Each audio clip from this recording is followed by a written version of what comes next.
But I did want to finish talking to you about that. Yeah, we get started. Oh, we already started. I did want to talk to you about that Mystique, right? What? Mystique versus, what was it, Black Widow? Black Widow, yeah. I don't know, man. So Black Widow, and then there's different Black Widows too, which is kind of annoying. But I guess let's use the MCU's Natasha, right? Like, see, when we was talking about it, for one, we was talking about it like all right, off rip, we usually our minds go to live actions, right? Mm-hmm. But then we further along through the convo, since we know these characters, period. Mm-hmm.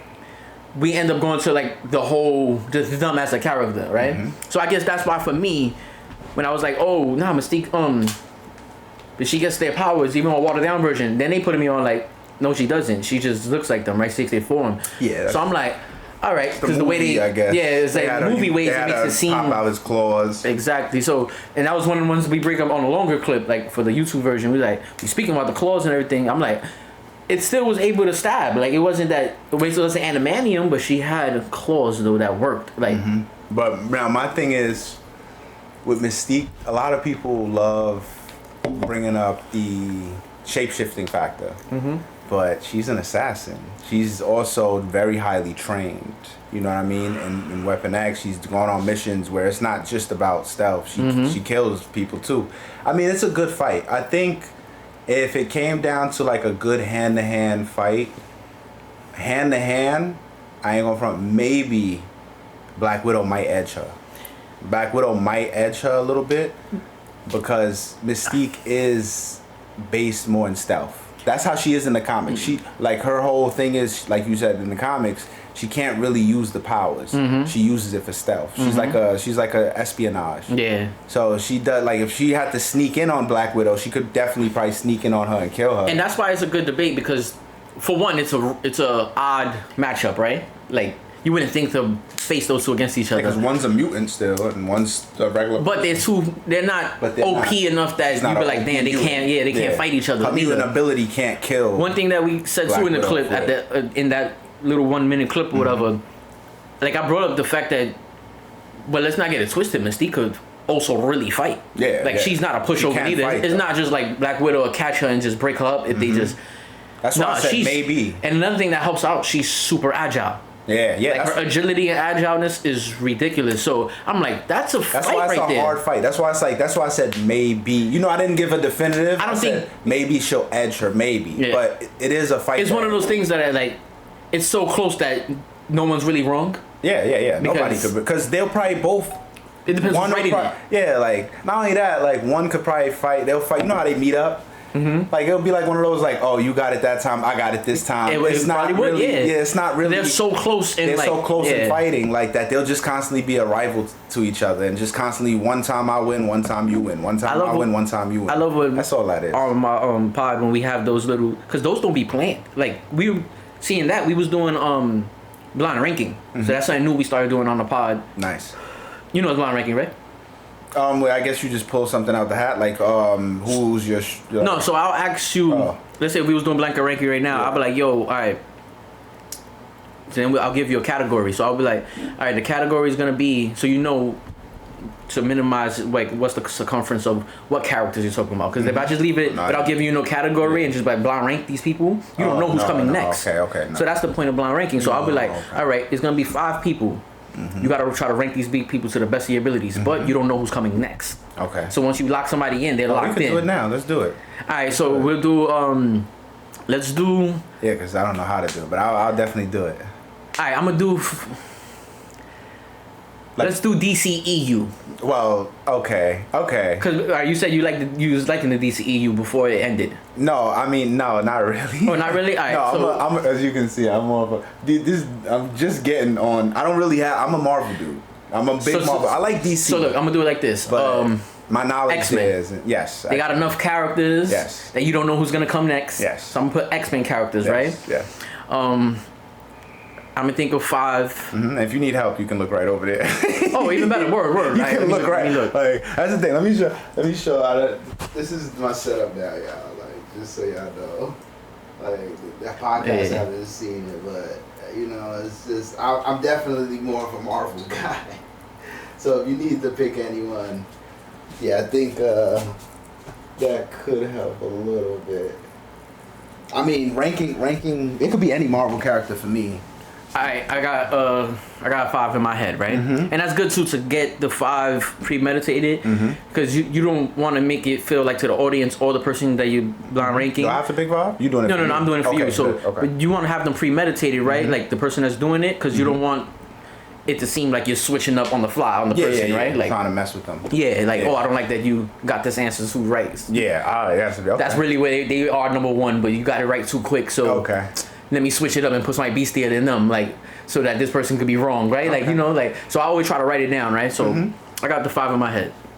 All right, we're gonna start off with the first of the 5, and you rank them wherever you want. You put them in 1 through 5, wherever they're gonna like. I think they gotta be this person's this number, and then they locked in. You can't move them after this. So the next person that come in might be way stronger, and you be like, damn, I should put this person higher. That's fine. All right, so I'm gonna start off with the first person I thought of, Iceman. Iceman 3. Okay. Next person is gonna be Sabretooth. 4. Okay. Next person's gonna be Cable. 2. Next person's gonna be Rogue.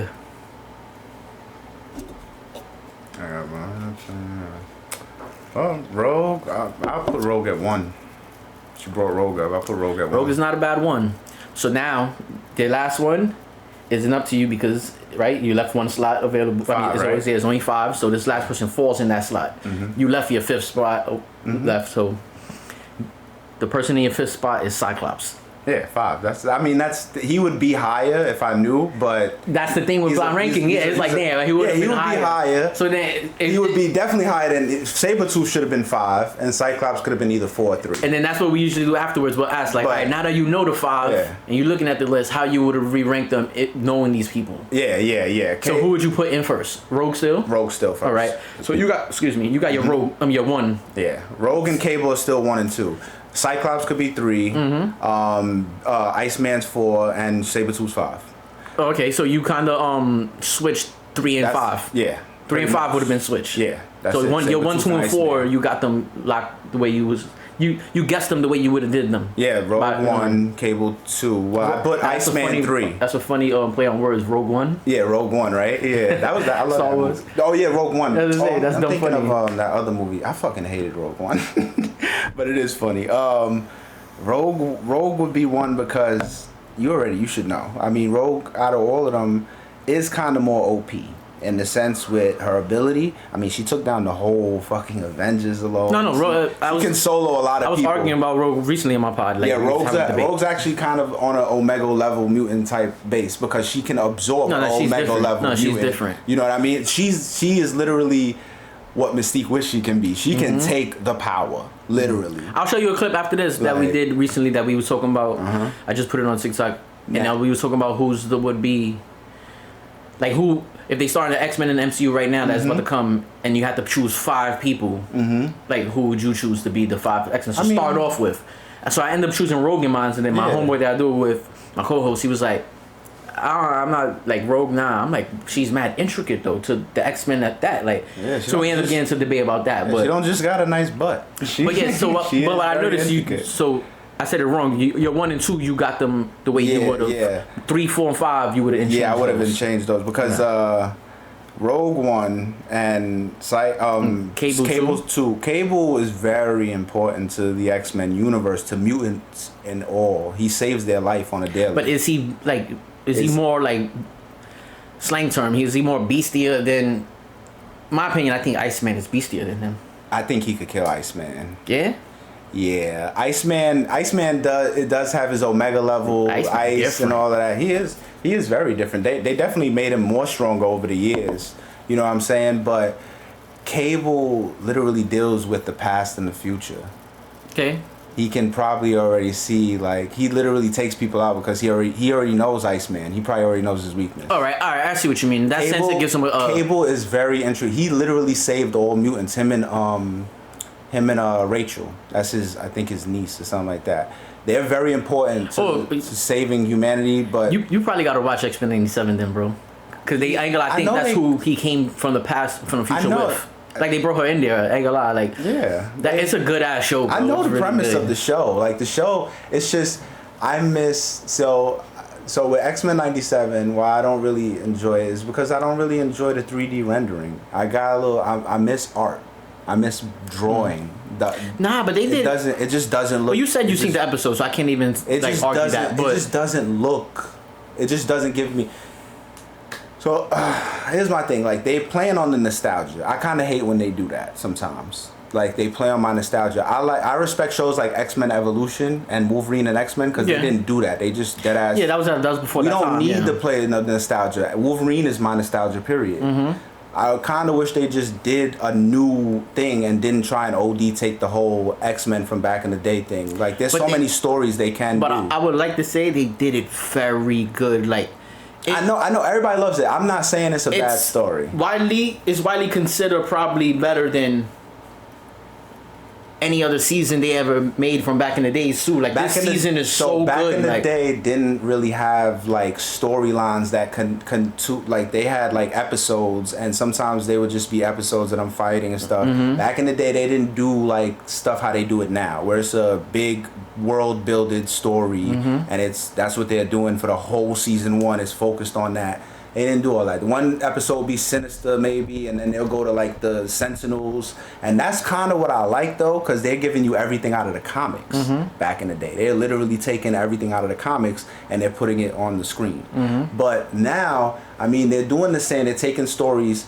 They're doing it in that, and I'm not saying the story is bad. I just don't like the new wave of it. Like I just don't like the way it looks. I'm gonna be real. I just don't like the way it looks. I don't know why. I think it's just my personal opinion. I hear that. All. It's not. I think you should give it at least a shot. Like when I say a shot, I mean like watch it through though, and then judge it at the end of it. Like that's what I say. Like the story is probably gonna be good. No, it's more than the story. Like it's so many aspects of it though. That's what I'm saying. Like I was even surprised because I wasn't even like Batman was my thing back in the days, the animated series, and Spider-Man. Yeah, those was my thing. So like I wasn't really big. I seen X-Men, but I didn't like watch it. Like I couldn't wait. Like once I got out of school, I grew up on X-Men. But seeing this one before it came out, I was like, I mean, yeah, I'm excited for it, but whatever. And then when it came out, it was just so good. Like, and last thing I'm gonna say about this, then we could move on if you want. The cameo fest that they put in there, oh my god, it's so great. Especially if you know X-Men characters, like they put the most random people that you just wouldn't expect that's an X-Men. You're like, yo, wow. And they just show them, they give that person a little shine. Like give me one. All right, for one, they show. I seen Morph. They brought Morph. All right, Morph is part of the team. And I'm like Morph. By the way, he's such a great installment for this season because. Well, he's needed. He actually through him alone. If you do the Sinister, he turns into a whole bunch of people on the show. Yeah. That's considered a cameo. While he's fighting, so he'll just turn into like Colossus. Now that I wouldn't really like. He'll turn into not Colossus. He'll turn into like Omega Red. No, I wouldn't really like that. He turned into Hulk. No, I wouldn't really like that though. That's that's kind of lazy. No, yeah, but that's just a cool way just to see a certain character, right? I don't know how. But there's just like Morph. Even like when the Professor X arc, because remember it picked up where it ended at back in the days. It ended with him on his deathbed. Yeah, and then the lady took him to space. Right, like his little wife, whatever it was, the one with the weird hair. Yeah, I know you. They basically continue that, and they Sentinel. So they go over there and they show the difference. When they get there, they show. They went there. No, but this time they spent episodes. They went there. They went to space. They fought them. They went. They had the outfits on in the whole series where they went to Mojo Land. All that. Hold up now. You didn't see it. You gotta go watch. You didn't? Did you watch the original X-Men? Not in its entirety, but I watched like the next 30%. No, you would have to watch it in entirety to even understand X-Men '97. No, because X-Men '97 they go to the planet. So what happens is. And that's later on. When X-Men '87 was coming out, Marvel released a guideline of for sure episodes that you have to watch that's gonna pick up on certain stories. I guess, but it's just good to watch it all too. No, I get what you're saying. Watch X-Men '97. But there's certain stuff in there that like you're not gonna watch certain things in the new season if you did the homework of the guidelines they told you to watch the episodes. And if you watch those stuff, you're gonna everything still makes sense. So what I'm saying is like, well, if you read the if you didn't watch certain episodes that wasn't on that list, it kind of like you're not gonna miss nothing in the new show. You feel me? So like.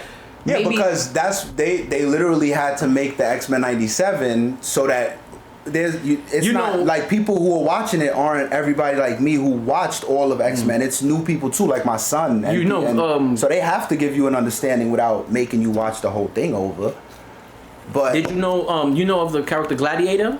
Yeah, with the Superman Mohawk guy. They fight him in X-Men back in the day. They bring him in the joint. He was already in it. They show it's like so many people that I can't even like. He was in it. And it's been like a year since I. He was in it. Long Shot was in it. Mojo World was in it. I don't know. That's what I'm saying. Like you tell me cameos, but X-Men back in the day had hella cameos. They had, I think Punisher was in an episode. Spider-Man. They had a lot. But you know this too. All right. For one, like since we're like more into, we're not casuals. No. You know, so yes, for you, certain things won't be that surprising, right? But there's a lot of people that just don't know the main character. Like they only know the main characters. You feel me? So them even showing like Leech.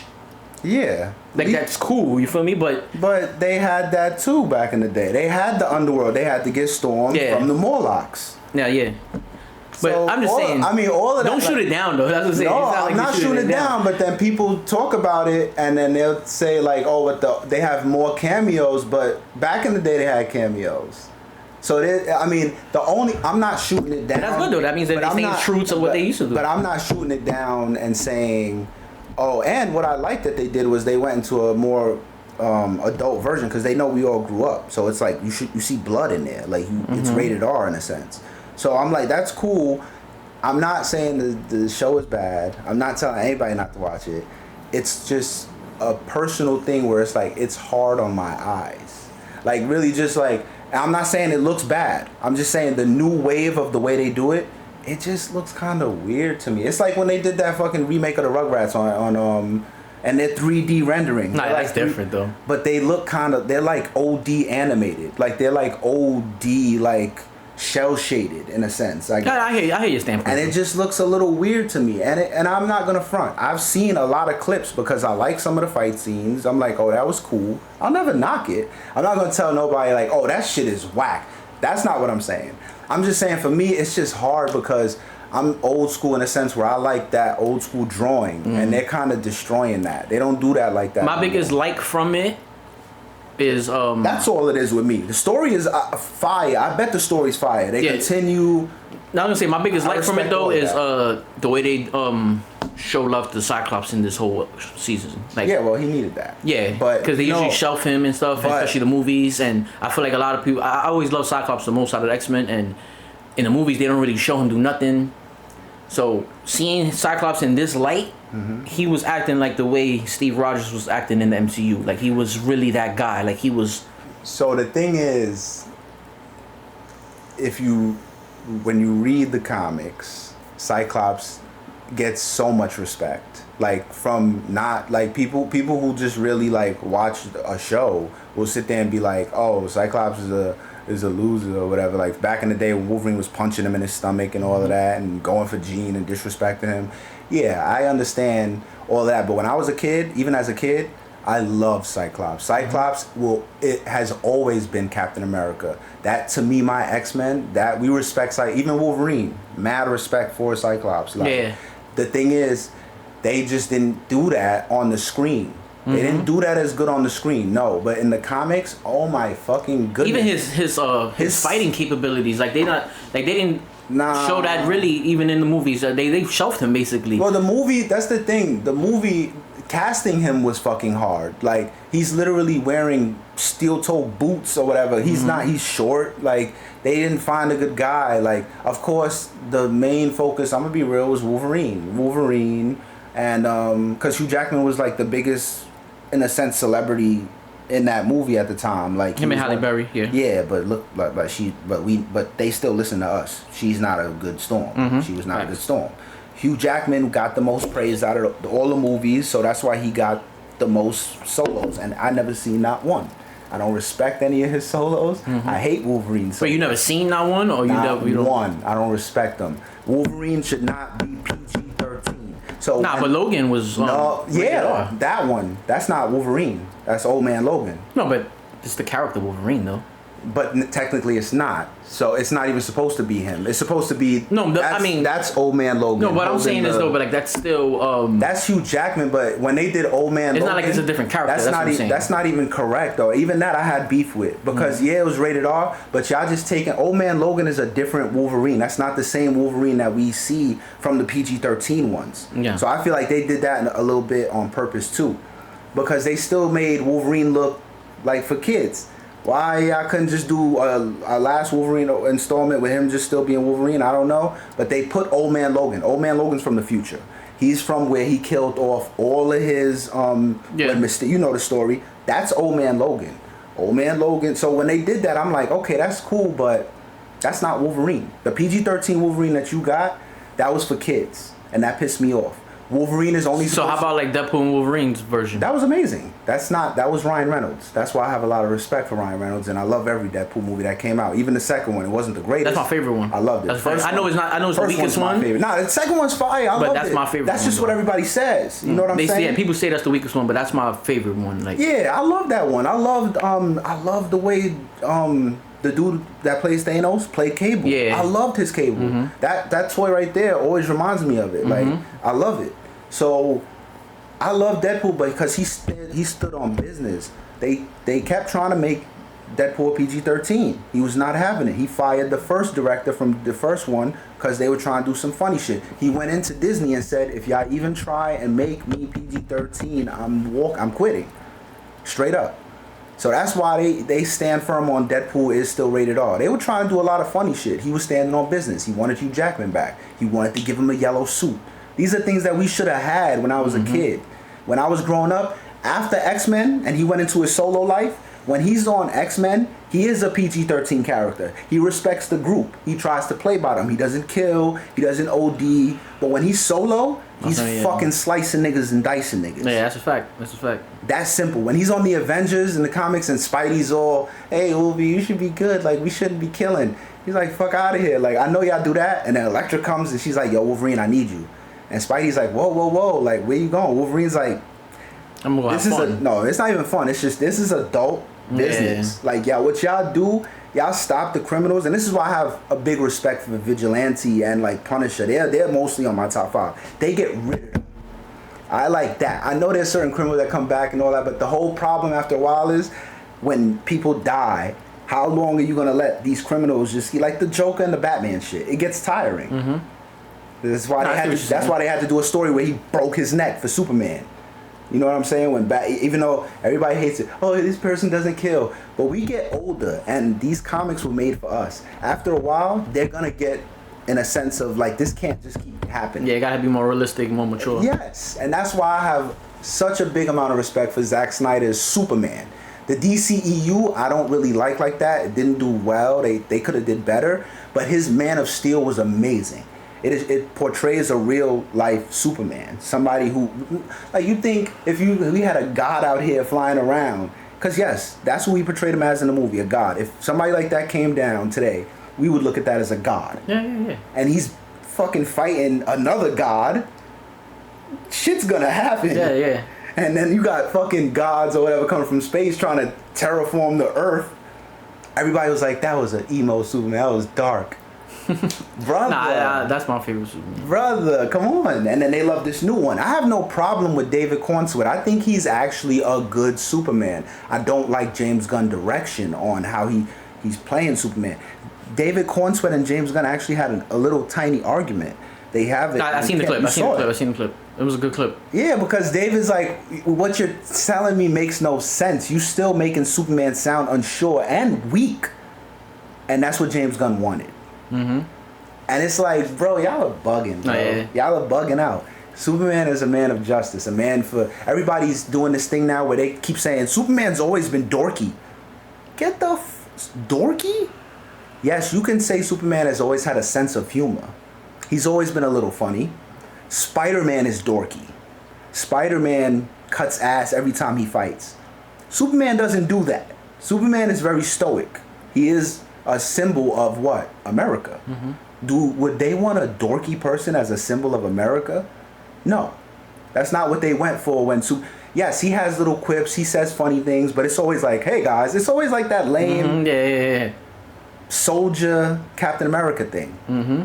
So everybody, they want what James Gunn is doing. He's making Superman in their image. Of these little dorky, lame motherfuckers. Yeah, like the early comics of just And it wasn't, like I said, even Superman and Friends and all those back in the day stuff, he wasn't really dorky. He was just like, hey, like, just one of those old school, hey guys. Like, somebody said, yo, bro, technically, I mean, he's a dork. He wears underwear outside his thing. I'm like, so if that's the case, then Wolverine is a dork. Mm-hmm. That nigga will slice your head off. Nah, that, people just be saying stuff. Exactly. That's just talking to talk. That's not even it's not a proper even assessment. Like, just to say, oh, because he has underwear, he's a dork. Or, like, come on, bro. That's the way stuff just was drawn back in the days. Well, yeah, I guess superheroes, just, that's the thing. It's funny. Yeah, but they have capes. It is funny how... Like, why would you have a cape if you think about it now? Yeah, like, but it is funny how we did, like, really... Like, how they grew up and said, if you're a superhero, you would wear your underwear outside of your thing. It is funny when you think about it. Definitely. Because then you see, like, look at Wolverine's updated suit. It's not really underwear. It's like the yellow blends in. Mm-hmm. You know what I mean? And then you see the old one, he has the blue underwear. Yeah. You know what I mean? But they changed after a while. That's why he did the Man of Steel thing. Man, we could talk about superheroes for days, man. You know how definitely. That goes. I wanted to know, like, what made you stop smoking weed? Oh, so basically, I was just chilling one day in my crib. What made you stop smoking weed? No, let me see. I was just chilling one time in my crib. Yeah.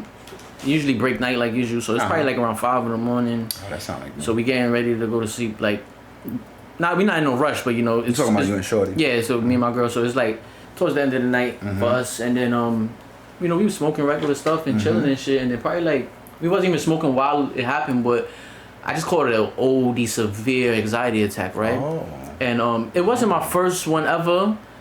I had caught like let's say up to like 3, but very spread far apart within the last few years before that. Yeah. So it wasn't my first rodeo, but this one was really severe though. Like, and so then, you know, that feeling of anxiety. If anybody ever caught one, it just feels like you're gonna die. Like you don't know what's going on, right? So with that happening, I'm like, damn, I don't know what triggered it though, because you know it could be anything, right? Yeah. And so for me, I'm like, damn, life is mad good at this very moment. Like I haven't been stressing about anything. Like there's nothing on my mind that's like I'm overthinking. Like it just came out of nowhere, literally like a wind chill, a breeze, or a draft. So I'm like, damn. So I'm like, you know what? Let me I'm gonna chill. Let me see if it's the smoking. Yeah. But it's just me making a statistical or analyzation guess, but I'm not saying it's that. I'm just like, could it have been the smoking? It can't be. I've been smoking since I was like 13. Like, yeah, same. And at this moment, I'm like 32. So I'm like, it can't be that. But let's just see. So I didn't smoke for like a few days. Then I started smoking again, and it wasn't that, right? Like I didn't catch the anxiety, I could say. So I was like, all right, so it's not smoking. So I don't know what the fuck happened. So I'm like, all right, whatever. Then into the Across the Spider-Verse, the second one came out in theaters. So we always buy our tickets way ahead of time. So it's like the following Friday. So it's like 4 days apart from the first anxiety attack. So I go to the theater, and literally like 15 minutes in, I'm already feeling it coming, but I'm trying to fight it off, trying to distract my mind.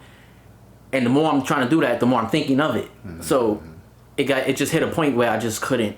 And it was full-fledged coming down. Yeah. So we had to leave the theater. Went home like 15 minutes in. And when that happened, that really messed my head up, because I'm like, damn, I don't know what's up now. Like, I don't know what keeps triggering me. So I'm like, you know what, let me just not smoke. Like, so it's not that it was tied to it, but it was like, let me just stop smoking to see if I could just like, recalibrate my body or some shit. And then I gave it like a month. And then I was like, I haven't had an episode or nothing, but I'm so used to smoking. I'm like, let me try to smoke. So Secret Invasion comes out, first episode. I'm there alone. My girl wasn't even there that day. She was at work doing overnights. Yeah. And I'm like, let me watch it. So I'll throw on the episode. I still have some weed. So I'm like, I'll roll me a nice backwood. I'm watching the episode. And then literally towards the end of the episode, I feel this shit coming back. It's like when you get drunk in GTA and the screen starts shaking. Like, I feel it coming back, and I'm like, damn, son, this shit just triggered my anxiety. And I'm like, maybe it is the weed. So then I'm like, you know what? I'm just not gonna smoke until further notice. And I just went cold turkey, like. Nice. That's and good, then the more time that passed, the more okay I was with not smoking. So, like, the idea of it, like, I was like, nah, I'm good. That's like, good though. Like, I'm chilling. Like, you got a good one, because that happens to me when I stop smoking. I get these little, like, oh my god, like everything tumbles down. Like, you know, right now, you know, like, I got a new landlord, and I'm paying full rent, and I'm, you know what I'm saying? Like, me knowing all of that and staying sober would probably have me, like, edgy and shit like that. And then sometimes why it's like, oh, I need a blunt, you know, it calms me down. Like, it just like, the thing that the blunt does for me is it takes my mind off of shit. But what I heard was when you have yours, like, does your heart start beating? It wasn't necessarily felt like a heart thing. It just felt like the way I could usually explain it to people, it just felt like my senses were overstimulated to the point that, so if it's on a decimal of, let's say, the sense of feel, right, a touch, it felt too amplified. I already know. You know, so it just felt like everything felt just too. I get those randomly. Things.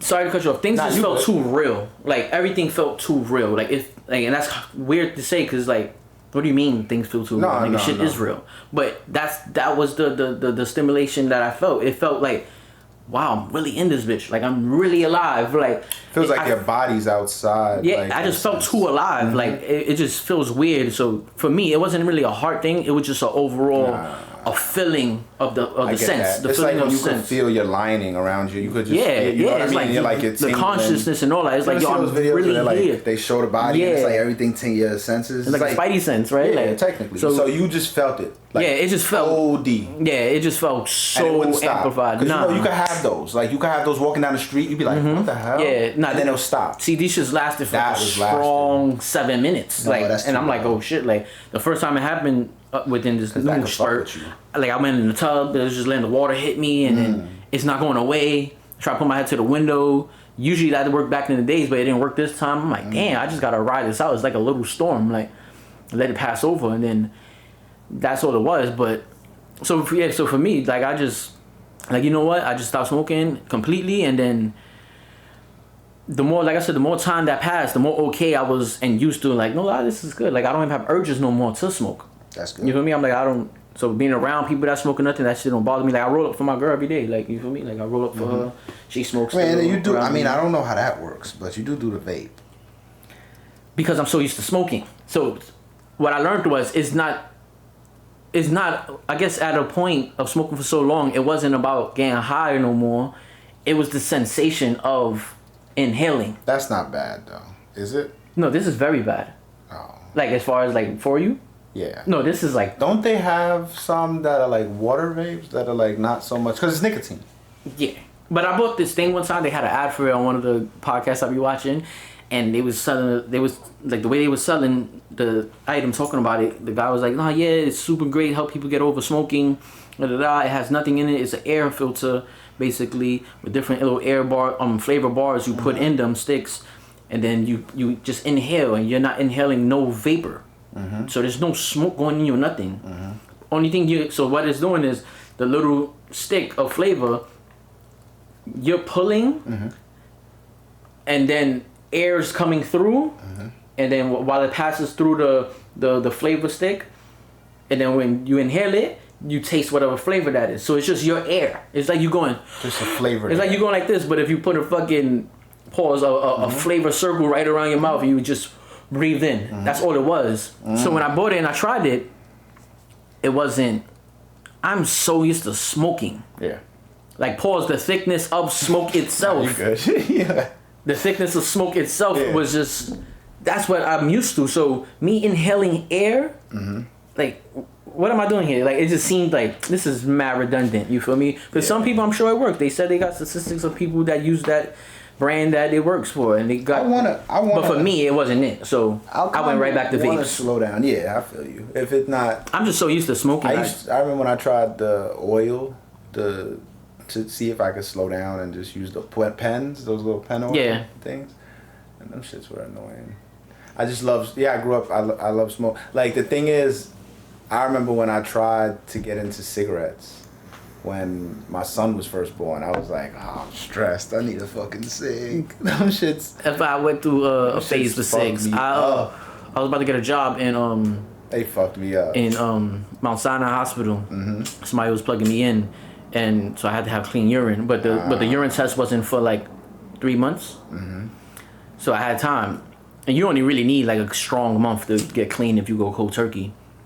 So I had quit cold turkey for like, it was like 100 days, and I did the urine test. I passed it and everything, and then I just immediately went back to smoking. Right, but what I'm getting at is during that little phase, like I was drunk one day, just chilling on the block with my mans or in somebody's crib or whatever, and then like, you know what, let me take a pull of that shit. And they got a cigarette.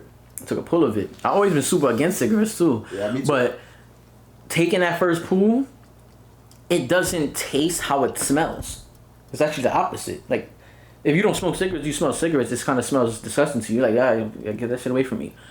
But the smoke part about it, when you're smoking it, it's the opposite. It's literally minty. Yeah. So, and it goes down way smoother than weed does.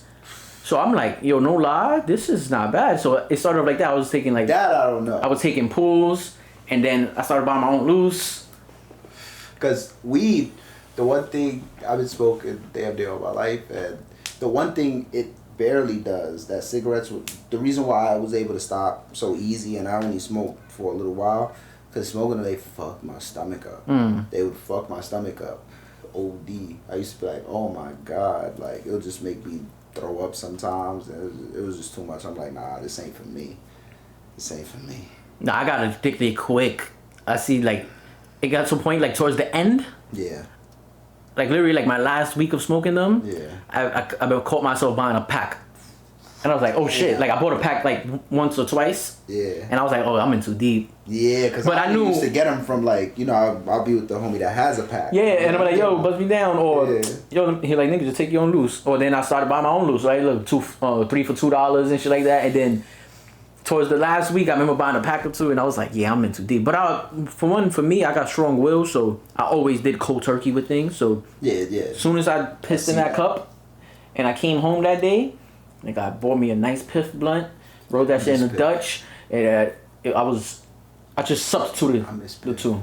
Nigga, I miss piff so much. I think that's the only thing that could make me probably smoke again. Yeah, like, cause I love piff so much. It's such a rare breed of. I know where to get some, but I know where to get to. First of all, you go right to literally right there. Shit. You go to 167, 168, even over there 170. Even over there on like 97 up like 92nd Street. Mm-hmm. Is these Spanish dudes that live over there that I know that got piff? But the thing is, like, it's just you always gotta travel for it. I'm done with that. You know what I mean? But see, I drive, so you drive. Yeah, I don't feel like going when I know I could get some but like a lot of times when I go get Nemo from the original Nemo spot in the Heights. What's that, pizza? No, the drink Nemo. Oh, I thought it was pizza. I never had the Nemos. Her? I'm not a drinker like that. So what I used to get was Slushy King. You ever got Slushy King? They used to drive it to you in the Bronx back in the day. I think I did once. That's the Henny Coladas. Mm-hmm. They used to got different flavors and shit. Yeah. Superman. They used to do the Superman shit. Nah, Nemo's different. Nemo had a whole wave when it came out, nigga. So they put it, in the Nutcracker. No, in the Sunny D bottle, the big shit, the gallon worth or whatever. Well, it's not a gallon, but the big shit is in there. And I don't know if they make it with the Sunny D or not, but. It's basically like a fruity drink. That sounds good. Yeah, though. It's a slushy fruity drink. Kind of like not really, but like a Slushy King in a sense. Yeah, but it's more blended. Like, when the slushies got them real slushy machines that actually blend it to like a smoothie type style. Yeah. It comes like that, like a smoothie. So when you pouring it out, it's frozen a little bit. So you gotta when you pour it out, it looks like the way the ice cream machine comes out. Nah, his Slushy King was like frozen. It was like you had to see. It's like I feel you like stick. So yeah, this is the same way then. I guess it's put through the same process. Like the way it comes out, it's just It sounded the same. It's not like a slushy when you go to the pizza shop. Like So we talking about the same thing. Then. Yeah, they made it real. I guess they have like the real good exactly. Shit. So that's how the Nemo comes like that. Nemo's like slushy. It got the fruity. They got the fruity flavors. It's I gotta change my name. Yeah, they got the red one. And then they got like the They orange still do ones. this? Hell yeah, especially the original spot. Where, like, in the Bronx? Nah, it's in the in the Heights. Okay. But it's like 164 in Wadsworth. Oh, you gotta go get it. Yeah. Like when you that's Oh. crazy. When you go What's that? like there's a van. There's just a van that's permanently parked there. They don't even drive this shit. And Who was that? you can't even go and like it's not like you go to a store or something. Oh, like they don't even be out there. Mm-hmm. You gotta be in front of the van and they got a little sign on it and with a number. Or that's before they even have the number. You just have to wait there until somebody notices you. But I guess he checks out his window. Is in park in front of is an old man. Oh, okay. So it's just like Slushy. Yeah, then he comes down and then like he opens the van doors like a white kidnapping van. He opens the van door and he got that shit set up with shelves, refrigerated, and he got a wire from But his it's van just- all the way upstairs to his crib. Like you can see the wire. Like That's the only it's like spot, not though. illegal looking. Like That's the only spot. that officially sells it. Cause They they have other spots. That's what I'm saying. They had other spots where people started to make it, but it wasn't the same. Like you taste the difference. Like this shit was pure. It was so pure. Like, cause mind you, the shit tastes like juice, right? So you knocking them shits back or whatever. And then next thing you notice, you blitz like you're super drunk. Nigga, someone put a rumor on it that these shits had e-pills in them. Oh God, he been doing these for long time. Since we started getting Nemo around my boy back in like 2009, Okay. 2008. Okay. When we first discovered it. Yeah, so Because maybe they was even delivering at that time. see, that's what I mean. But they take long. Yeah. That's It takes the same. forever. We would hit them up like a whole couple hours. You know, we wouldn't want it right away. We'd be like, yo, just hit them up because you know it's gonna take a minute.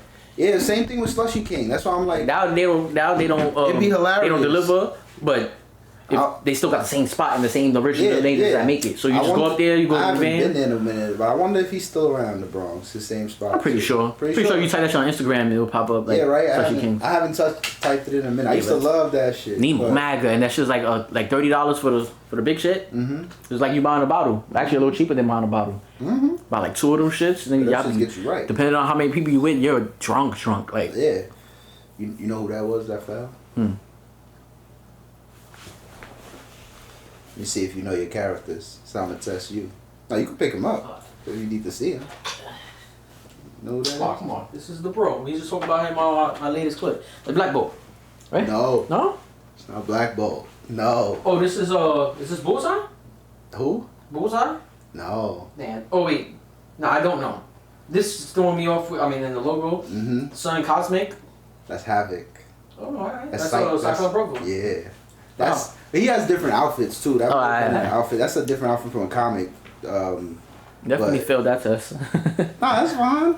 I know you more of the MCU though, right? Like you more MCU like. First of all, That's why I like talking to you because like the other day when I told you about the thing, you were like, I didn't know that. I like when I talk to people who don't know the comic stuff, like because then it's just a different world to the movies. yeah, on my podcast, I say, and that's one thing, we don't try to like front it or fake it. So like, Nah. we say on our podcast for sure like that where our knowledge stops at, especially with the comics and stuff. Like, of course, there's stuff we know from the comics, but we're not connoisseurs of the comics.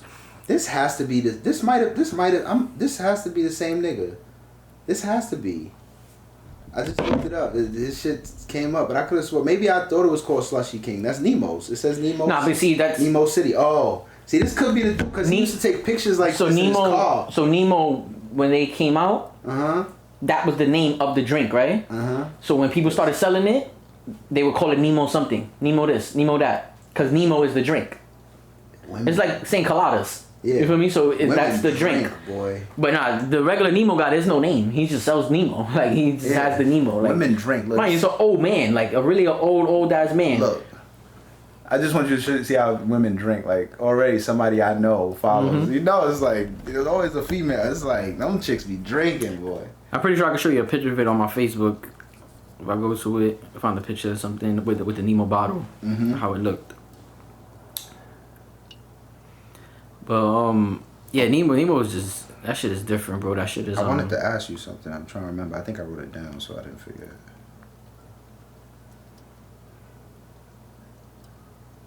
It's right around here.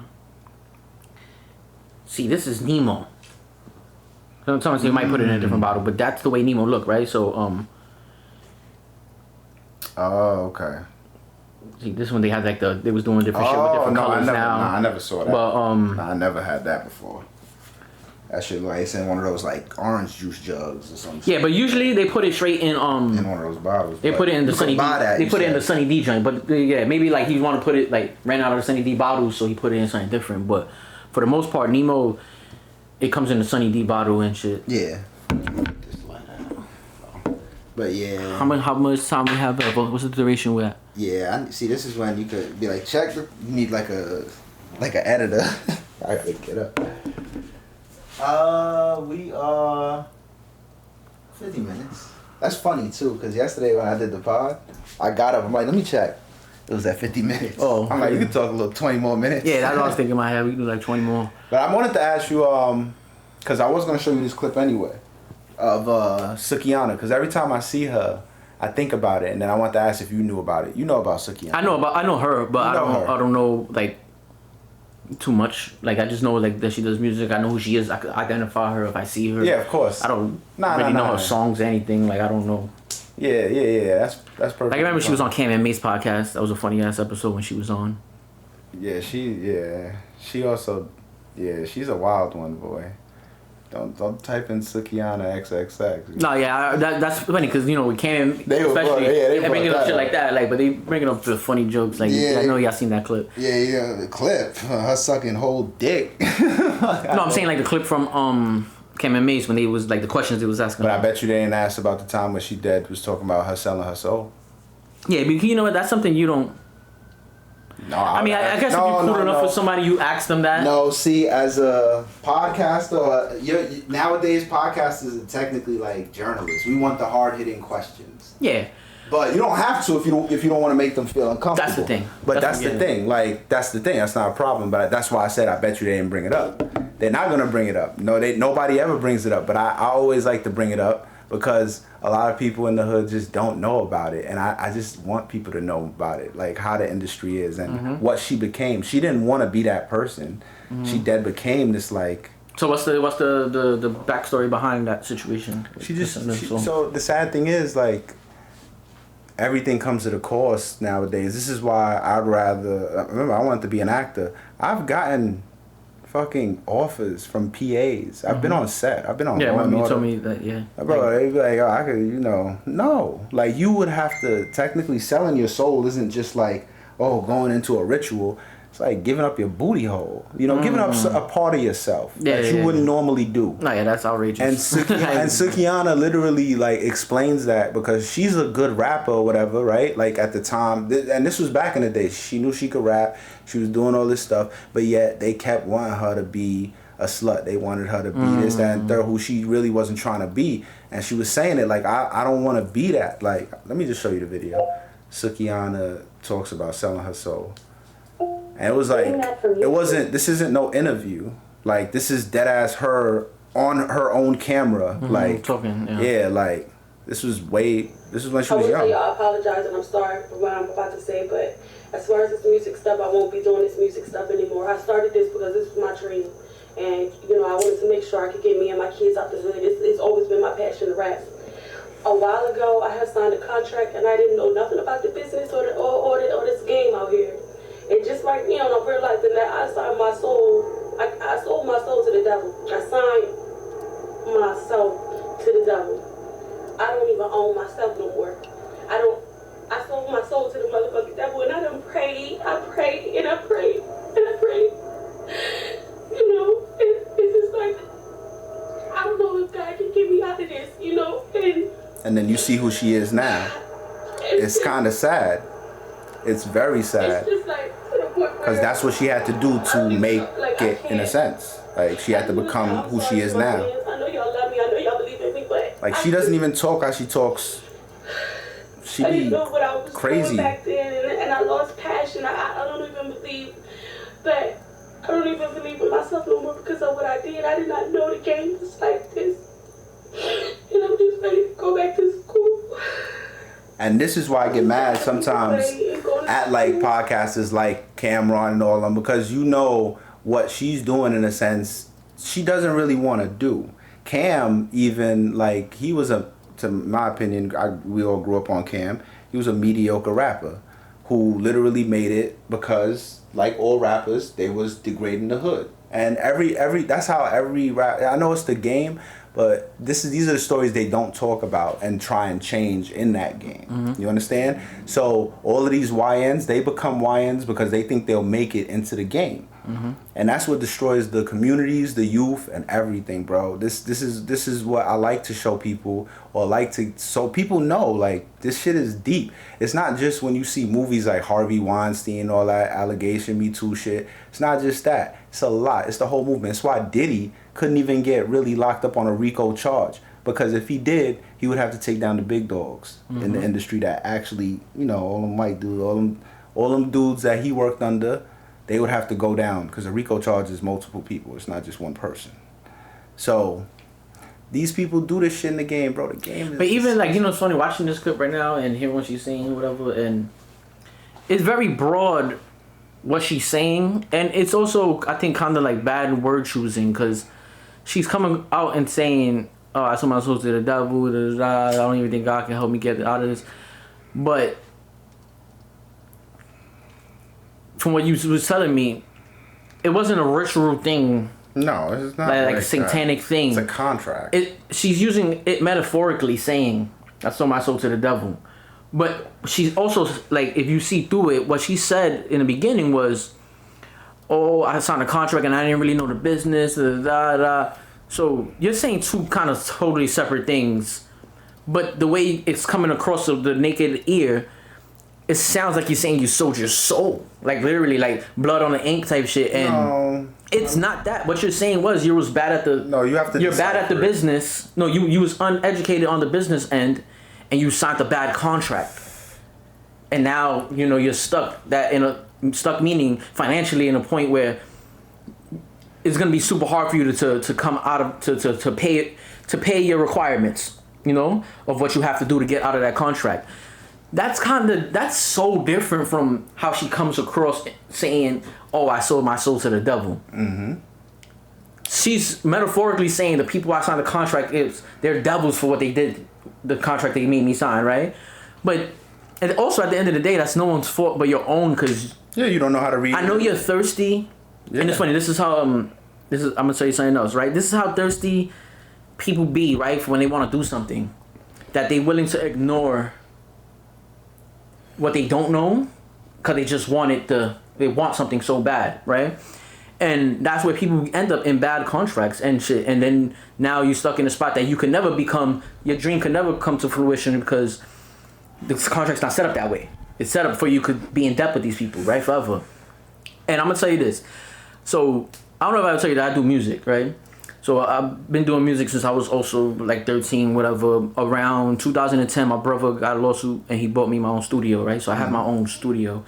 I had it since then. I've been running it. I got it. He got it for me so I can record my own stuff. But then once I started to learn how to use the equipment, I was like, I might as well make money off this since I'm not working. I think you told me this. So I used to charge people around my neighborhood to come do songs or whatever. I remember that. It started picking up. I started to get damn near my whole neighborhood.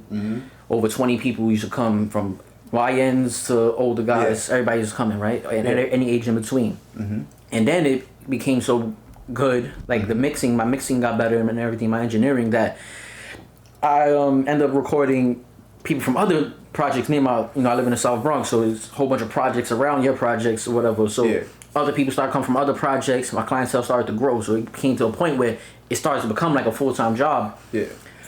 When I'm not recording my stuff, I'm recording other people, and I'm making pocket money, nothing crazy, but enough to keep me afloat. Extra money doing what you like to do.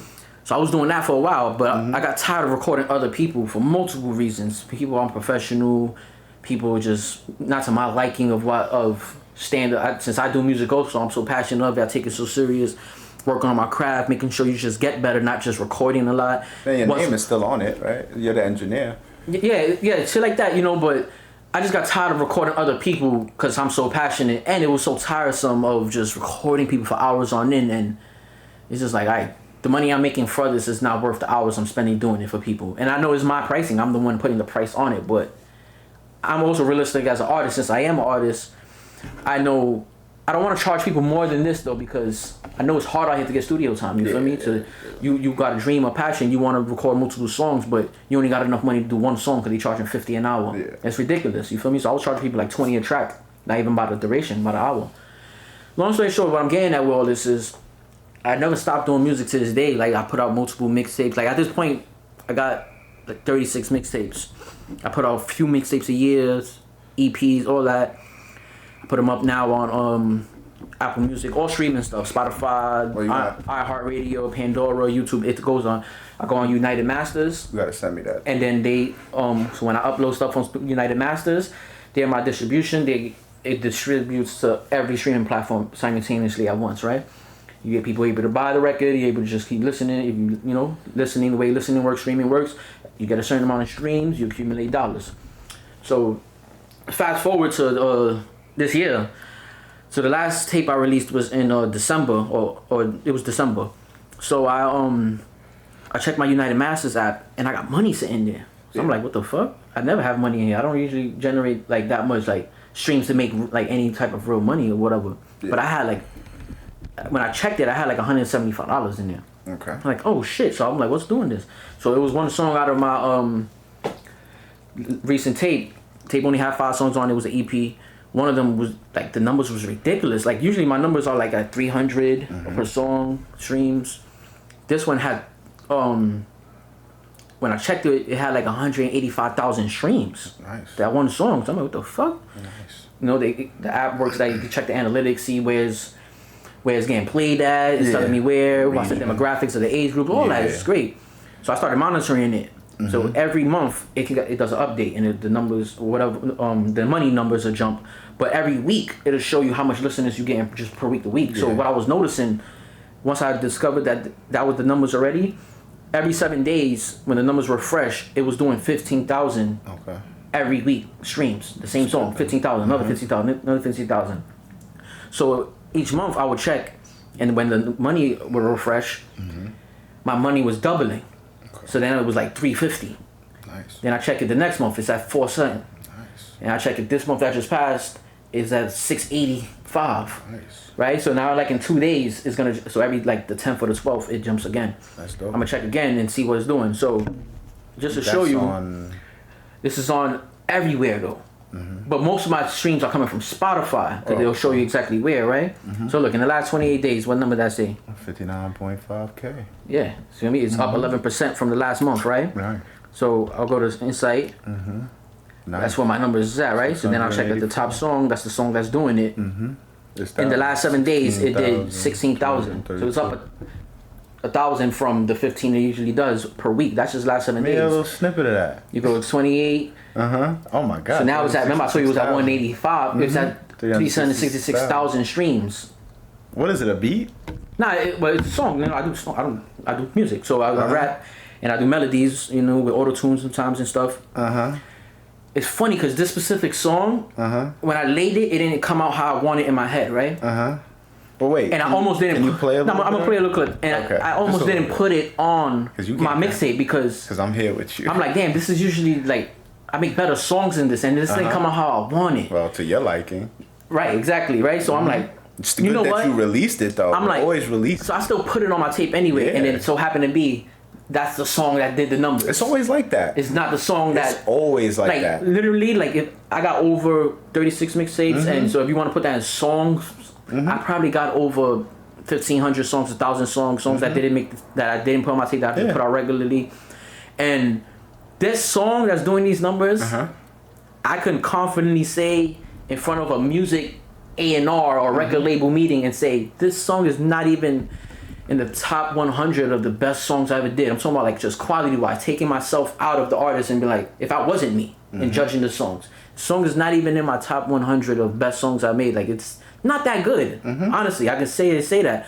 It's okay, but it's not that good. But apparently, right? So there's someone out there or people out there that's listening to this song crazy. 366,000 people that listen to it. I mean, that always happens. Like a big artist would be like, yo, I didn't even think this would be the song. Like they would focus on more other songs. They'd be like, yo, these are my joints. And then that one song that they're like, that blows up. And it's always like that. I hear that stories a lot, and it's crazy because this like then they gotta run with that. A lot song. of my choruses are very like I became an exceptional good like chorus writer. Like also like because that was something that wasn't my strength when I first got my studio. Prior before that, my strength was always like battling niggas on the block, like punchlines, lyrics and shit. Like I was good at that, like the way the Smack DVD era was. Yeah, Smack. So lyrics was never my problem. Classic. So when I started doing my run of just trying to get better and stuff, I would look at and see what people weren't complimenting me on, or even people that was real enough to be like, nah, I don't really like this part. Like like your flow need to get better. Your whatever, your song making need to get better. So I would take a whole mixtape worth, and then I would focus that mixtape on focusing on that aspect of my music and getting better at that, like going to the gym and working on your biceps only, working on your legs only. And I would do that to get better at that, working on my craft, literally not just doing shit. No, what's wrong? All right, let me see how to do better. Let me imitate and see what is considered a good chorus, right? All right. Now let me try to use that information and try to get better at this. So choruses now are like a great strength that I have now, right? What I'm getting at is, not to ramble, my chorus on this song, it's not even a chorus, it's me humming. I'm humming on the chorus. Oh, man. And maybe that's what did it, right? Like, I'm just humming, right? Some people like just regular stuff. They don't like a lot of extra stuff. So it's just ironic. Could be like simple, like could be chill. It already sounds chill. No, the beat is amazing. Yeah. And that's why I was so mad too, because I'm like, man, the beat, it didn't come out how I wanted it, because the beat was so good. I even say that in my first line, like this beat's so good. Dude, it's a nice ass beat. That's probably what it is too. That beat is really melodic, whatever the word is. This beat so good, it don't need words. I can hum in reverbs, like. Oh yeah, I see how this could take off. Hell yeah, I would love this.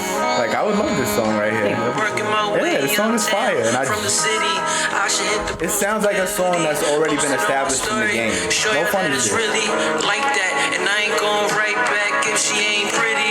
So what? I'm so blunt, so witty, so thorough, so gritty, so New York And that's you. City. Yeah. I'm That don't even sound like you. Like that's a good I get that a lot. I get that a Don't sound lot. like you. That's good. Biscuit, niggas off point, so I'm about to blitz it. And this a hit just in case if y'all missed it. Oh, It man. go. Okay, no, that's enough. They can't get everything. Y'all gotta go. You gotta send me this. Yeah, I'll send you gotta the send me links. that. That's true. You have to send me that. So I'm gonna put all of this. You don't even need to do the plugins at the end. You did a good job at doing that in the stream. Yeah. But I'm gonna everything you need. Yeah, I'll definitely send you. Send me I already everything. sent you the movie thing. I'll send you the podcast link, and then I'll send you my And this. my link for That's fire. streaming. Yeah, That's so fire. you can see that I'm just not chatting. Like the numbers are there, they that's check out, and fire. it's crazy. Like That's worth the milestones, numbers. like, and then it'll tell you like, so you go into deep analytics. It'll tell you like where it comes from where. fire. Like so Apple payout. When I click more, it will show you like the Spotify payout. It'll show you like that's why I love being on here.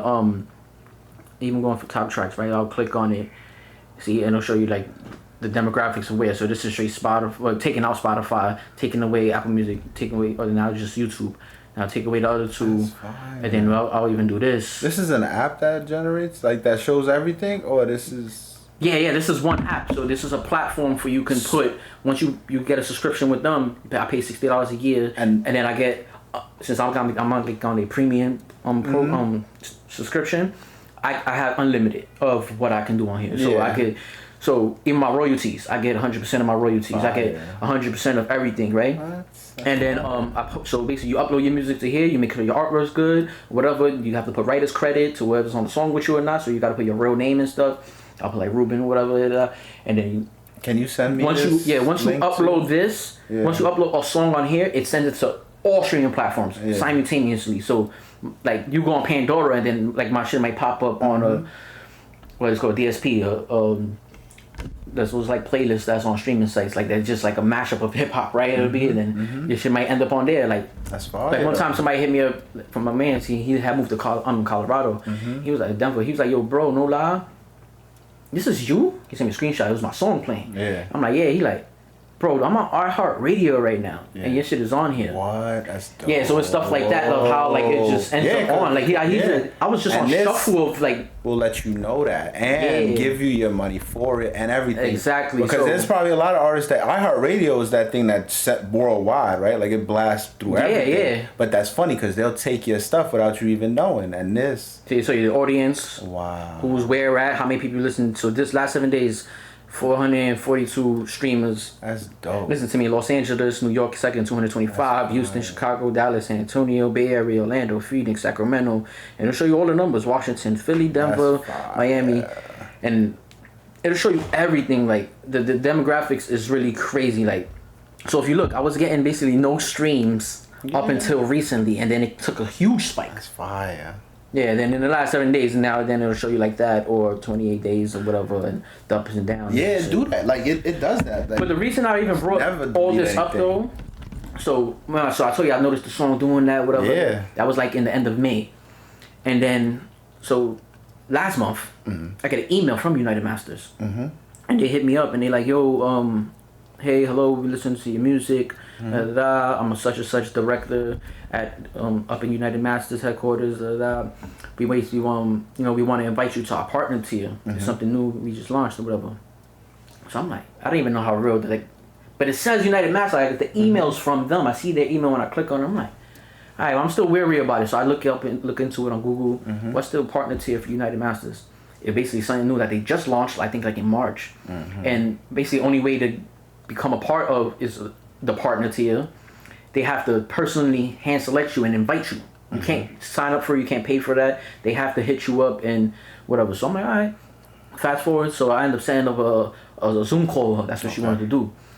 It was actually like the Google Zoom. So we did it. As soon as I answer, I'm in my studio when she's doing it, when we made the call.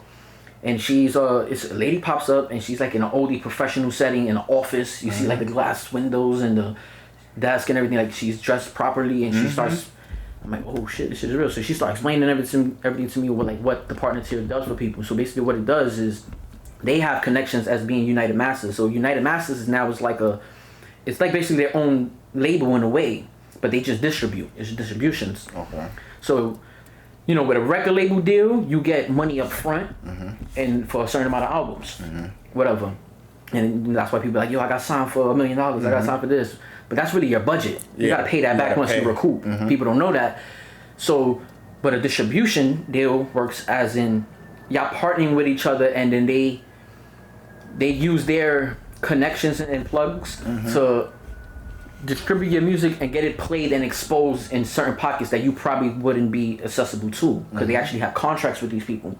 So what she was selling me on, she was like, yeah, so we can usually we get people's music on ESPN, the NFL, movies, shows like Euphoria. We got somebody recently on their show on Euphoria.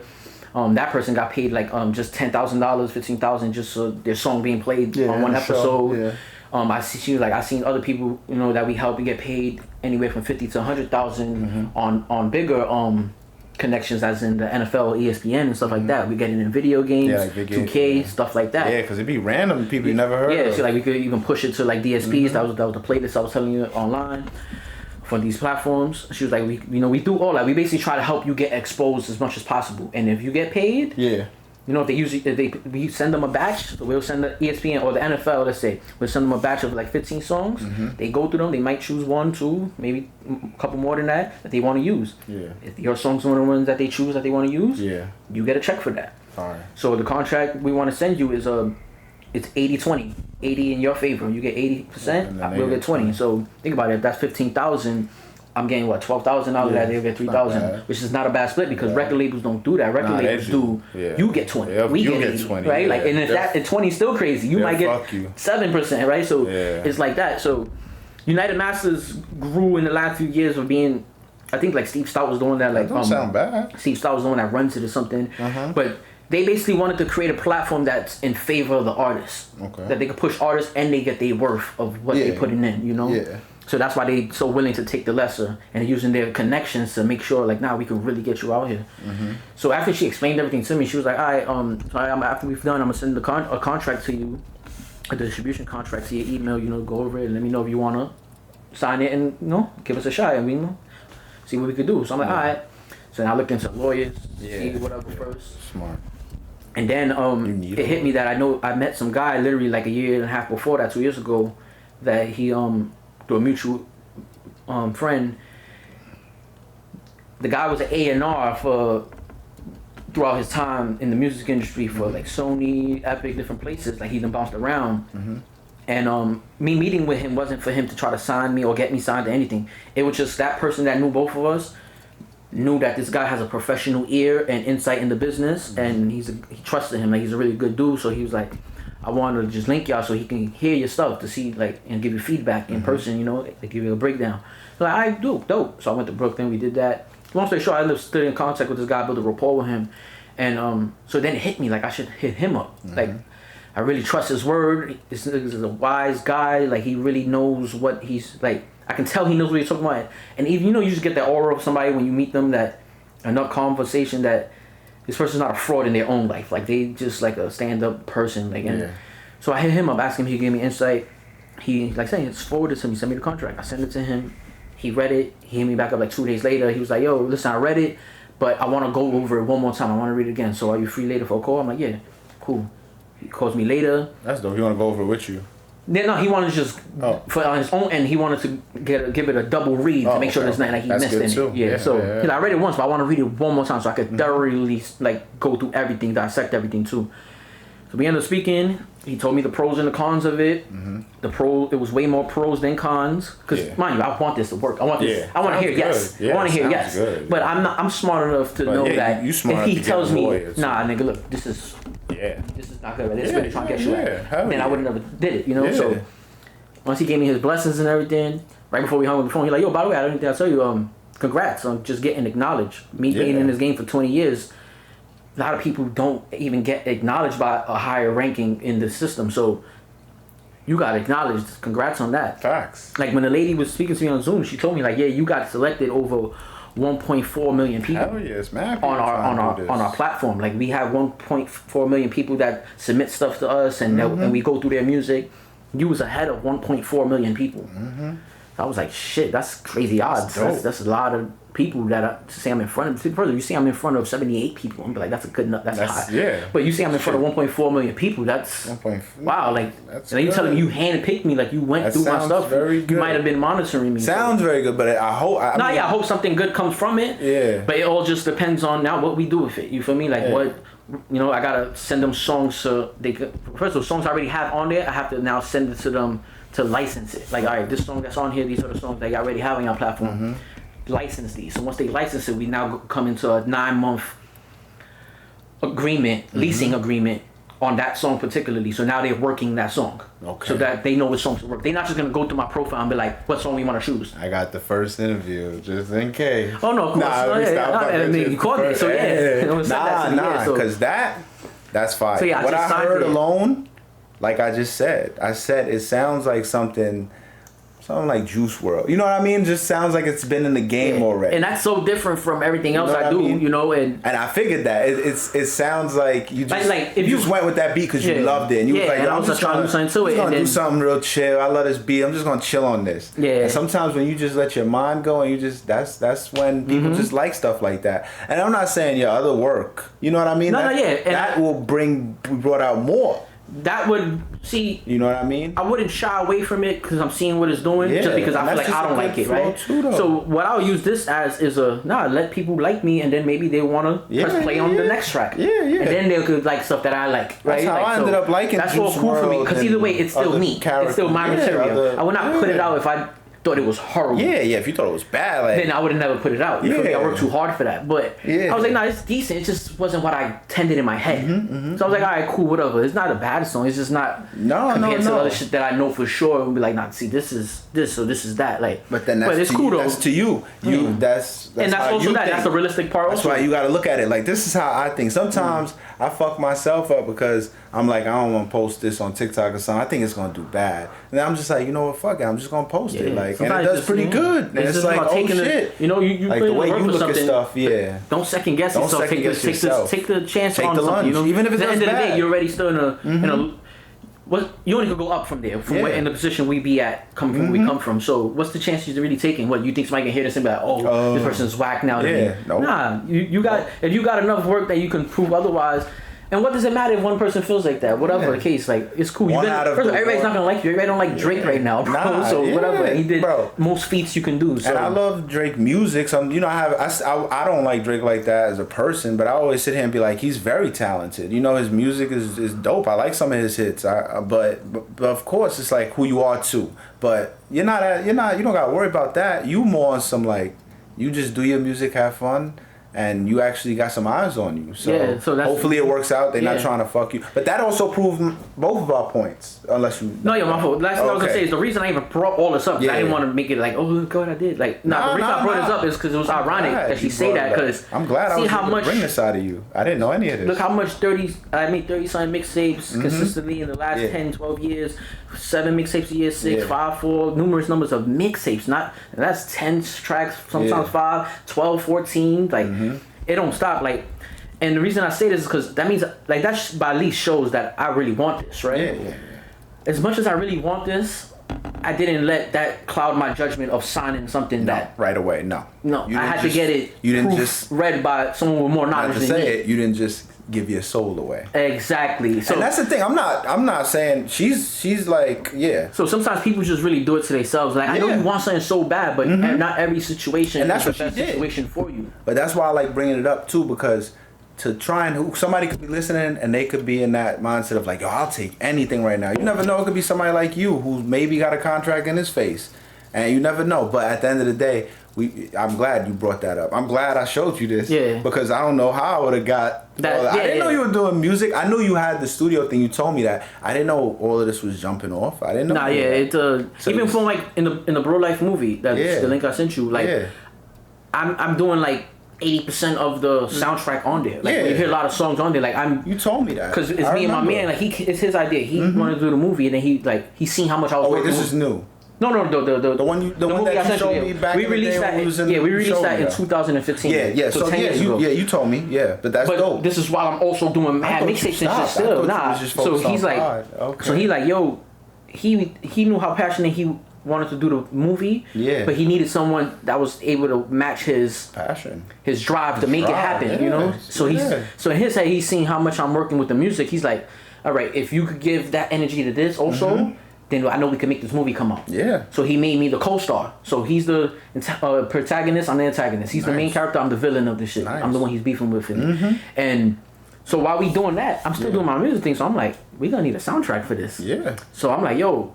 So he's like, yeah, do your thing. Like, we 50% already in here partners. So take the initiative. If you want to bring things to the table. You're doing it. So I made the main song of the, like when a trailer releases for a movie, they got like a main song. And that's like the thing. Like, even with Deadpool and Wolverine, they had like the Madonna song playing in the background. That was like the main song. So I did a song one time, and then I ended up becoming the main song. Like as soon as I released it, like we released it in the hood, we actually put the trailer out for the first time, and we put that song because I had just made it. Yeah. That it spread through my hood like wildfire, and then not only now everybody's more excited for the movie, but they already know we shooting it. Now everybody's super excited for that song. Like, where can I get the full version? Can I get the full version? Soundtrack. And it's funny. Soundtracks to me. Yeah, and it's funny because I never even got to complete the full version of the song. I just did. Don't matter. You still did it. I just did the chorus, and that was the like for the set. That was for that. It was a chorus. Yeah, it was a chorus. Yeah, and then it was just for the trailer. But look, now that happens too a lot. You will hear something in a trailer or something like back in the day, and it'll be like, no, that was just made for the trailer. Like you would want, like I want more of that. Yeah, and it'll be like, funny, no, but I want like that Drake verse in Travis. Right, it was like, no, that could have been its own song. I wanted more of that. Yeah, so it was like that. The way that spread through my hood when we released that trailer, it was like, yo, but what? That's a new song for me. That shit is crazy. And it was like, that shit was basically like in hood confinements, like 6 block radius, like your project shit. It became like a hit in my hood. Yeah. When I released that trailer, it was like, nah, that song is ridiculous. So now what that does is it brings more ears and attention to my music now. Anyway. Now niggas want to play my music more. Like, nah, let me just now. I know he been releasing stuff, and I probably didn't listen to his last 3 tapes. I may hit a new tape. Yeah. Cause that shit he released, it made me kind of a fan of him now, and it brought me more attention. And that's dope, man. It's to this day. Like the other day, last thing I'm gonna say with this convo part. I was going to work in the morning Fridays. I do 7 to 3. Yeah. So I get to right here, the corner store that's near the chicken spot on 5th, on 111th. And I'm going in the store, I'm getting my vitamin water, and walking out the aisle, and somebody walking past me, probably a kid like around our age, and he like, yo, bro, you used to freestyle back in the days? Wow. So I'm like, yeah, facts. He like, wow. He like, yo, you know what's crazy? Bro, I was just watching your videos last night before I went to sleep on YouTube. Like, you used to do with Problema, right? That's actually the kid that I do the podcast with. My main co-host. We've been rapping with each other since 12 or whatever. He had got a bigger buzz back in the days. Like, he caught wildfire through the whole Bronx. Like, and so him even bringing it up, I knew for sure he knew what he was talking about. He like, yeah, you in Problema, right? I'm like, yeah. He like, son, that shit is like, he couldn't believe it. Like, he was having like a moment. He like, nah, Dad was watching you last night before I went to sleep, bro. That's crazy. That's he like, and I'm running to you now. That's so crazy. I'm like, nah, bro, that's fine. That's look, homie, I appreciate that. Yeah, hell yeah. And that's just right here going to work. Like, I'm in my super ready uniform. You always wear your uniform. Yeah, and I'm like, yo, that's wild. That he noticed me off for just a walk by. Like, he was in the aisle walking by each other. That tells you a lot. Keep doing. So it's shit like that makes me be like, no lie, I didn't know you was put on gas, like, hell yeah, bro, that's fire. So I got my I just created a new mixtape right now.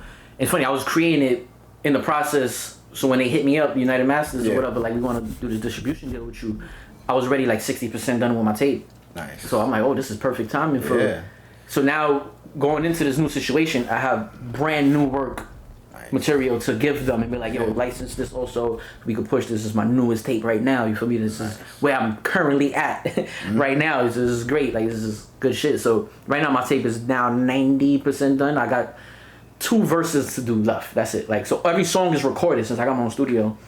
So a lot of times I'll do first verse and the chorus, and then I'll leave the second verse empty for 2 reasons. One, so I can just get back into it and I can just move on to the next song quick, or just in case if I might want to put somebody on that song as a feature. So I just leave the second verse empty. So then I'll send somebody that song and it's already mixed and laid down, recorded, and the chorus is there, my verse is there, the chorus comes back in like a regular song, and then with an empty second verse, so they know how long they have to spit and everything, so now they could write exactly where their verse is going to be at. And when they come to my studio, right? Because I got a studio, they'll come to my studio. They'll come, you don't got to pay for nothing. Record their second verse and then shit like that. So it's just a format that I already have doing. So when I say I got 2 verses left to record of my whole tape, it's 9 songs on there. So 7 songs are 100% complete. The other 2 have chorus, verse, chorus, empty second verse.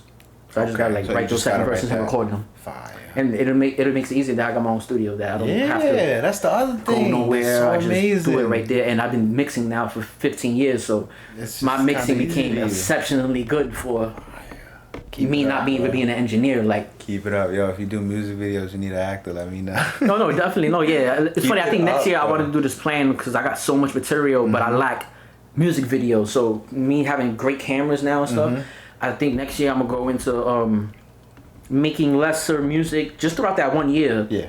But I'm gonna try to focus on backtracking and making a lot of videos for songs that I just have that I know are good songs and could probably bring me more fans. Like, even that video is first in line because the numbers it did. Yeah, that song, of course. I gotta do it. I would have never shot a song video for that song, but since it's doing what it's doing, I owe it to somebody out there to do a video for it. Then they be like, oh, and I really like this song. So I have to. That song is mad chill. It doesn't even have to be anything crazy because the song is so relaxed. Yeah, and that's the thing. And it's funny, the analytics on United Masters, they even show you what type of style it's being played in, and I'm like, what the hell that means? I never seen that analytic. Yeah, I never seen it either. It has sleepers, like sleeping, like to go to sleep music. Never. Like, people are playing it to go to sleep. Because remember that became a big thing. The whole what's it called? ASMR.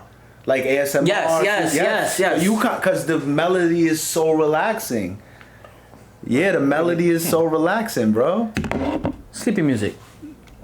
They tell you how people are playing it, or playlists, or in the clubs, or like who's playing it. 285 for that's just in the last 7 days. That's so just in the last 7. Go to all time and see what's the numbers on. It's so relaxed, bro. 997. Oh no, 220, 285 on sleeping music. Yeah. So somebody's probably playing this shit on repeat while they go to sleep because it's just a humming. They just got it on loop. Nah, it's just mad chill. When I heard it, I already liked it. I like chill shit. I was thinking that too though before. I was like, yo, this song that he's talking about has to be just mad chill. Cause I feel like a lot of people don't really necessarily want so much like we getting kind of tired of that gangster shit all the time. Like, Yeah. you know, like robbing and stuff. You know, that's It's funny with like, me. you could be a when rapper, I'm a kid, but- when I was a kid, of course, because that's what I was into. I'm on the streets. Yeah, I'm on me the too, block. all of us. So I'm rapping like lyrics about that. Yeah. Oh, the gun the size Yeah, of, right, yeah. whatever. But we in the hood, so as I got older and I stopped being into the stuff I was into, my music content changed. So now, like, I rarely speak up. about a gun. Yeah, I like, still speak hood stuff, but it's yeah. not about me. We live in the hood fabrication still. shit. It's not me Nah. saying, "Oh, I'm gonna pull out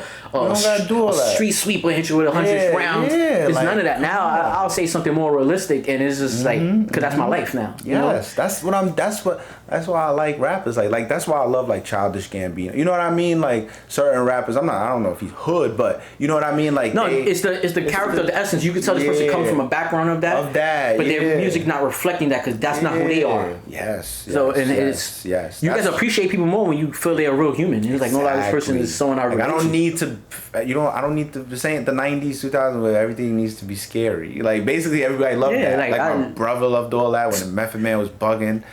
Everybody loved that, and that was a thing. But now we kind of just want to relax. It's funny, like my favorite rapper is 50 Cent. Like I'm I a love super 50 50 stan. Like I you heard told me. every You song went to his ever. last Went to his concert. You went to- the final lap Tell tour. me, yeah. I'm like my whole hood knows I that love about 50. me. Like I love Kobe and 50 50, too. they know that. I got his that's book me. too, From Pieces to Weight. Oh yeah. I love it. So I listen to that, but I don't rap like that at all. Nah, you you feel me? could like we have our music that we grew up on, and I understand that was the time and era, but I don't know. It's not even like that no more. It's like 50 could even do it. Where Yeah, it's like, exactly. It's different a now. bop. Yeah, it's a different You know now. what I'm Yeah, saying? I'm it's just bobbing to it, but yeah, he may be saying some gangster shit, but bro, It's funny because that song is called Vibes. and then you know, Like, and that's what shit is now, like vibes, Yeah. like people into vibes. and I think- especially if you like with us, like I'm not gonna say we grew up. We've been in some hood situations. We've been through all that. But as we grew up, we grew up. We didn't stay locked into it. So I understand the rappers that kind of stay locked into it, and that's all they know to rap about. I get it. You know what I mean? especially I get if it. that's how you get discovered. Now that's why people like you. So you gotta embrace it. Like you have those fans. I get that. I get that. But there's definitely other fans that like rappers. Like yo, it's just chill, man. I like him as a chill. That's what I'm saying. Like Like, me everybody when tries to go that route, that Nah, well, gangster shit. And all I work that. on music so much that And I'm when glad I you're doing that different. when I play a beat, I don't go in saying, yo, I need to make a club song today. I need to make this song today. I go in, I play a beat, and I just let it take me. Wherever it takes me. I might rap about I can see you doing sodas, some. no lie, I can like- see you doing some MCU. Like you taking like you could take a little. I don't know if you snippet of, ever noticed, but on my podcast, the intro is me. That's yours? That's me. your intro? That's me rapping. No, I didn't. About- Brother, I don't need. When I heard you, I thought that was one of your homies doing the chorus. That's why I asked you. I said, "That's you." That don't sound like you. I didn't know that was you in the intro. See, I got my intro just here regularly. Yeah, I didn't know that. Yeah, I always heard that. I'm like, It's like 25 seconds too. and I Right? thought it was like it's something that you pulled offline. You know that somebody else. It's about that time. I thought that's you. I dead thought. I'm like, you probably got that off of a free playlist or It's a something. civil war. It don't sound like you. That's fire. Smash that light button like, oh yeah. I thought you just bro. It don't sound like you to Yeah. me. It I get that a lot, though. It just don't. And like even if like maybe I thought. Cause I know at the time you had the studio and stuff, so if anything, I'm like, oh yeah, he probably had one of his boys come in, and something like that. Like you did that, you pulled it from that, but I didn't know that was you. You know what it is too with my character. I'm not gonna force my music in nobody's, and it's kind of a. I shouldn't be like that because it's more fun when you find out. When you're trying to do music, you want as much people to hear it. You want to let as much people know, but I don't like when people shove music down my ears or force me to listen when they to something. come like, yo, listen to this, bro. Like, Listen, you gotta listen can to you this. share my shit? Nah, you're never like I'm not that. hitting people You're up not like support. that. You'll bring it up if it comes up. You're gonna see it on my timeline, and if you want to reshare it, Yeah. that's real love. Yeah. I'm not gonna hit you up, ask you to share it because that's not genuine. And then if you don't do it, I'm gonna feel away, right? Because I haven't reached out to you. So it's like my character is just so calm and laid back, and I'll do this shit alone and take the longer route before I ask somebody for help. Yeah, trust me. I'll learn something before I bring somebody in that don't really want to be That here. don't wanna- You feel me? yeah. So I'm not. Yeah, and that's So that's my whole way. That's why, like you saying that, like I don't go into the job, and as long as we knew each other, as many combos we had at work. I probably spoke to you most, like at least like speak like real combos, just like having combos and just kicking it off more than anybody else at the job. You feel me? Yeah. So But even then, you never hear me speak about me doing music because I don't force my music down people's throat. Like, for me, like, once pause, but once we build a rapport and a said situation presents itself, then like this, then I'll bring it up. But I don't never gotta make it a thing. I'm the one, like, I know I'm the one, because I'm the one, I was like, I think what you told me about the thing is because I told you I do acting a little bit when I was getting to know you and stuff. You was like, word, and then you told me about your YouTubes and stuff. And I was like, oh, what? You know, that's how it comes up, like, when naturally. Yeah, I still want to do that more than ever. And like I said, in this last year, I've been taking more steps closer to actually shooting these movies. You feel me? I tell you, I got an anthology series I want to do, short films. So they're really episodes. Well, I want to do them at a max if the story requires for it, no longer than an hour. But I'm aiming for anywhere between like 30 and 45-minute episodes. I mean, I don't like calling them episodes because it's not a show. It's movies, short films with its own script. You know, I was inspired by Black Mirror, so I want to do that. And this year I've been taking more steps just getting closer. So like buying the new camera that's a cinematography camera. Spent. I'm not gonna say how much. It's like, oh, you spend a good amount. Yeah, but people put money. Spend a good amount. Yeah, but I spent nice money on that. Make sure I didn't cheat myself. Camera. Yeah, you need a good camera. Yeah, and not even this one. I gotta show you the other one. Yeah, you told me. The other one is ridiculous. Yo, when you see raw footage, just like pressing record, it looks already like a movie with nothing on it, like no color grading on it. It looks like the way movies look, like standard look. Like, oh shit. I wish I could get one of those. And can you play around with this? Like, you know how movies used to look, like in the 90s, 2000s. Yeah, you could do all that with filters and shit now. Fine. Yeah, and I wanted to make a movie. So I bought that. I bought the brand new laptop that's strictly for that. I don't even open that shit. Like, I use that shit.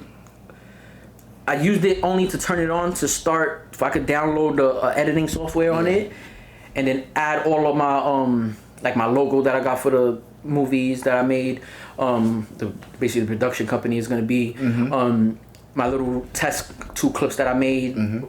Just throw my movie stuff in there. Like, I don't even put my music on there. I got a separate computer for that. Like, for me, so I want to keep everything separate. But I've been trying to take the steps closer. But now where I'm halted at, I'm at a point where it's really hard to get people involved that's gonna be committed. Yeah. You know, even though these are short films, and the way I got, like, the first one I'm gonna shoot is the horror drink. It's wrote for only 6 days worth of shooting. So it's only gonna take probably like an hour, 2 hours max to shoot on 6 different days, and then the movie will be done, and then I'll edit it. Maybe I'll have to do 1 day of reshoots, but they short films already, so it's not like I need a lot from people. You feel me? But I just do need. Let me know, man. Me working on the movie before that we did. If you need help with that. You need people that's gonna be committed and dedicated. You know, and I already know. In my head, I already got you locked into my head that that's somebody I know that has experience with it, and he got the drive and passion. He wants to do that, so that's good. Yeah, let me know. But I just need to. So I need to do casting. I need to get the people that, and then casting's a big deal too, because you can't just choose somebody because they want to do it. No. Or you fit for it, you know. So and I'm halted right there right now. You also got to do wardrobe.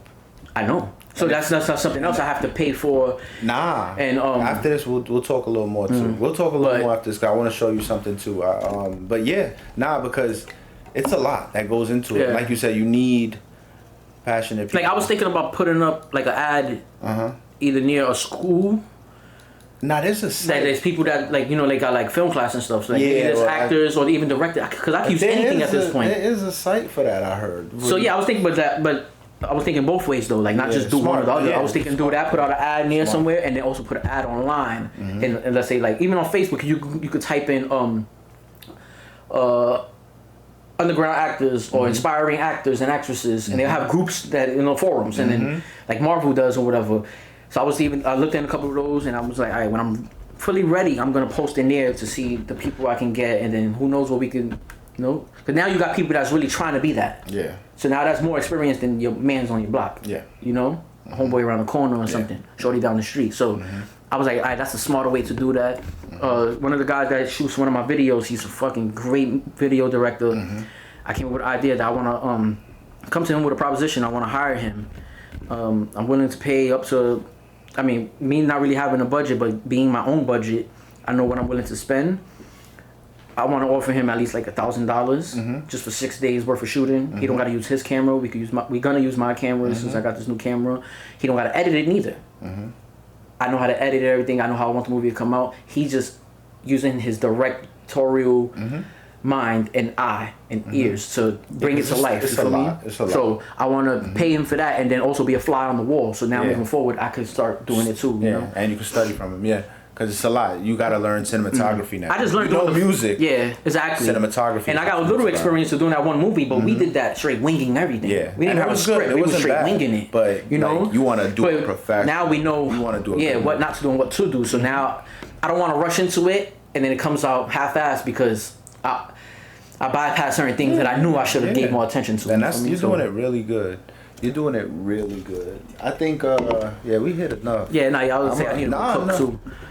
I usually cook dinner every night in my crib. Oh, you got to? Yeah, you got to start. So I gotta cook. Yeah, man. No, I appreciate you coming. No, thanks for inviting me, bro. Nah, anytime, bro. Anytime, please, because you know it's hard to get people. Yeah, that's why once you told me you was doing it, I was like, damn, no lie. Next time I see him, let me tell him because I just know how it is when you're trying to get people on, especially when you first start.